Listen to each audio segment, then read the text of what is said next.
L'actualité avec la fin à Libreville de la première partie du séminaire de formation des contrôleurs budgétaires sur le thème « Le contrôle budgétaire en mode BOP ». Les conclusions de ces assises avec Tassiana Minko et Francis Ngomo.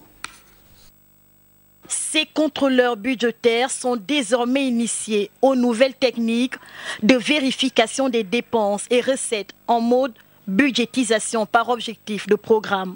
Au sortir de 2 jours de formation, l'application de l'instrument BOP suivant le schéma préparation, exécution et contrôle n'est plus un mystère pour eux.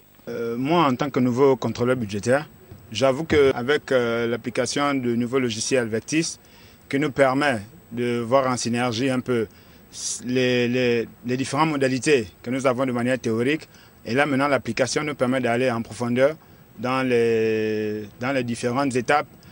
Donc au niveau de l'engagement, au niveau de l'exécution et au niveau même du suivi même du dossier. C'est une première.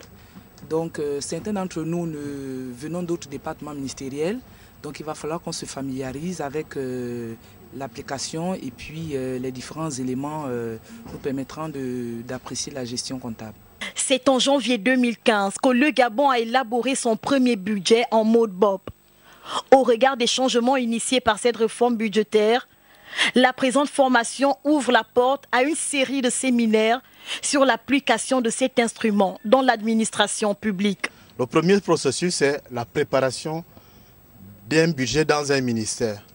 Quelles sont les interventions du contrôleur budget lors de la préparation, lors de l'allocation et de la mise à disposition des ressources, et précisément le contrôle de la programmation budgétaire initiale.